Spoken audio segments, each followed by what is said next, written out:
Hey, what's going on, everybody?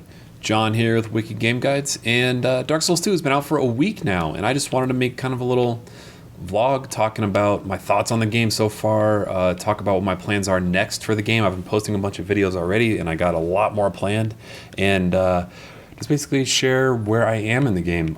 So I beat the game. I haven't started New Game Plus yet, but I'm going to be sticking on the default first playthrough for a while just so I can make as many videos as possible before restarting from scratch.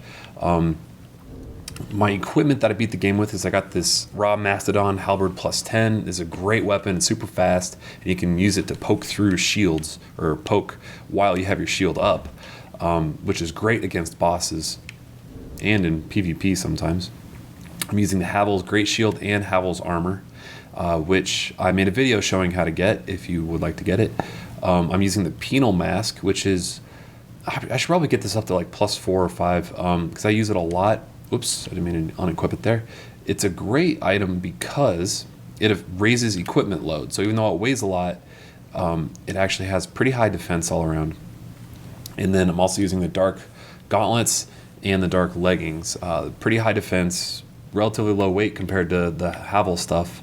And this setup keeps me below 70% equip load. I'm using the Royal Soldier Ring plus 1, which gives you increased load, so I can use the Havel stuff. I'm using the Chloranthy Ring plus 1, raises stamina recovery, and the third Dragon Ring, which is the weakest of the Dragon Ring, but increases HP, stamina, and maximum load the most. And I haven't found the first Dragon Ring, but I found the second Dragon Ring, and it is you can't wear both of them, unfortunately. The third ring, or the fourth ring rather, I just kind of switch around to whatever I'm feeling like.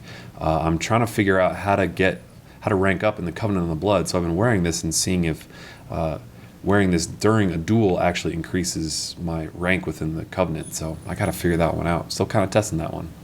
I beat the game at about level 140. You get a ton of souls for beating the game, and I spent them all on various things. I got up to strength 150 so that I could use the Dragon Tooth. I don't really think I needed to do that. I also, of note, put a whole bunch of points into adaptability. I still need to test that out. That's one of the videos that I'll be working on in the next week. Adaptability is an really interesting stat because it doesn't give you a lot of info, but it says it boosts agility in various resistances.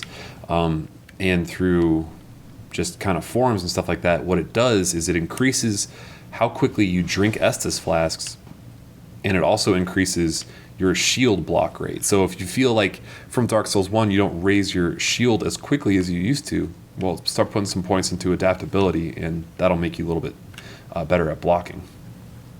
But again, I still need to do more testing on that. There's so many things you just have to test in this game. I haven't put any points into dexterity, a bunch into endurance. Up to 20 endurance, you start getting diminishing returns. Same thing with vitality. So I've hit the kind of break point on those two stats to where I'm not getting as much of a return on levels up. Vigor, the health, I can still put a lot more points into. Adaptability, I have no idea when I'm going to start losing effectiveness on putting points into it. So raising your adaptability level raises your agility points, and just all it says is very cryptically boosts ease of evasion and other actions. So I don't know if that increases roll speed or what, but yeah, just again, I got to test more. Die Scheiße. Begin duel. So I'm gonna try to talk over this duel. Hopefully I can do that without getting myself killed. My next big project for Dark Souls is, well, I want to make 2 walkthroughs, at least initially, is what I'm planning on. I want to make, the first thing I'm going to do is make what I'm going to call a bonfire to bonfire walkthrough. This guy's holding his shield up way too much. I'm going to be able to shield break him pretty easy, as long as he doesn't roll off first. And the bonfire to bonfire walkthrough is what, whoa, his shield rings. That's awesome. The Bonfire to Bonfire walkthrough is going to be basically just how to get through the game if you're stuck. It's not going to tell you how to beat bosses. It's not going to tell you how to find secret stuff or find items or how to build your character. It's just going to be how to get through the game. And if you're stuck, it's just going to show, oh, he just exploded. Damn, this guy's got a lot of health. And be super minimalist. Hey, victory. Oh, wow. Whee! Roll off. So I think that's going to be interesting because I feel like most people just don't know where to go next in Dark Souls. And while a full walkthrough will be very helpful, and that'll be what I finished, or what I started working on after my Bonfire to Bonfire guide, it's not as helpful. Just because it requires, like, showing every, like, I think most people like to figure out how to get through the game on their own. And a full walkthrough kind of, I mean, if you're playing a pyro or a dexterity-based character, then my strength build walkthrough isn't going to be as helpful.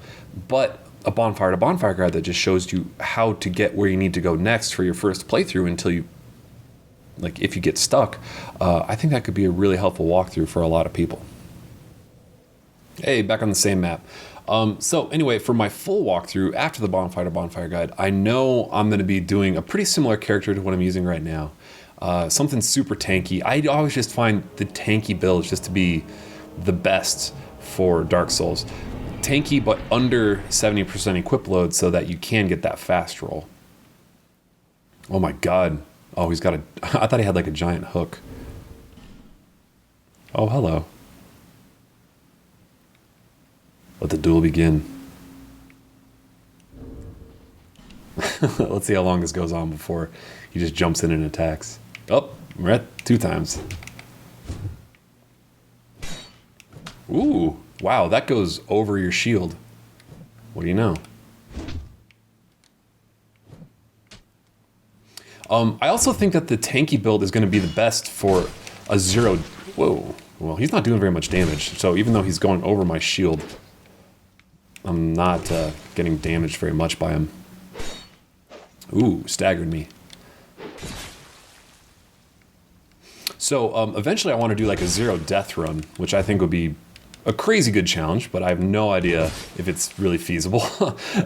I think it is feasible just because, like, Dark Souls is all about just knowing the patterns and knowing the repetition. And with this Havel's Great Shield, you lose so little... Oh shit, no! Oh my god, I almost rolled off the freaking map.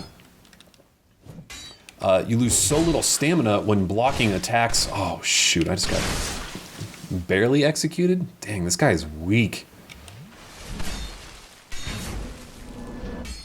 Oh my god, all these freaking people... How did he stab me in the back there?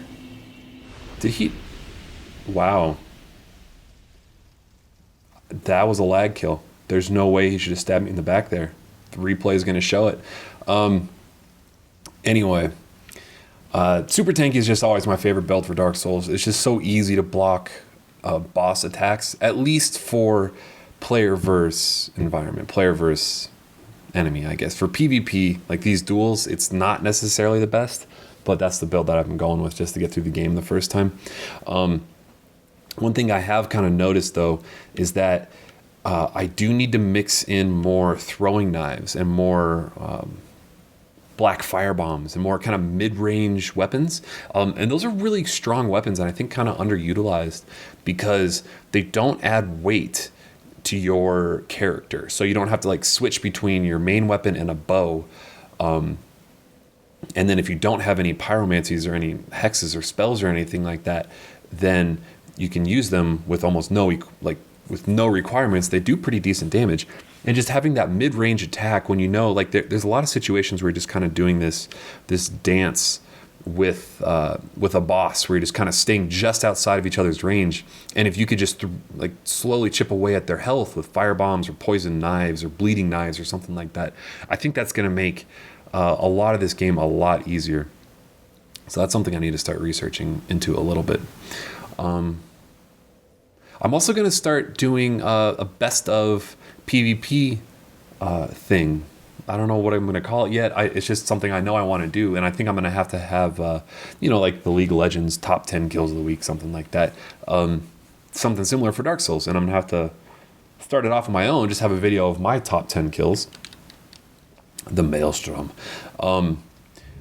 And then ask for other people to submit. But that's something I'm really looking forward to doing, because I would love to have a series of like awesome duels in Dark Souls up on the channel. All right, so this guy's dual wielding, which I have not had any experience with yet. Ooh, he's gonna try to make me bleed.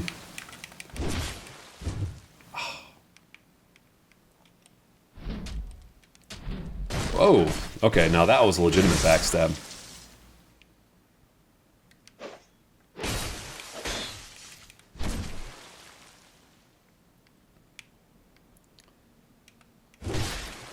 Oh, no, no, roll.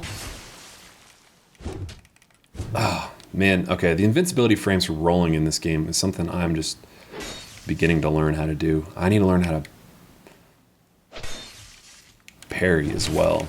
Except I can't do it with this shield. Oh! Dang, this guy is very low on health.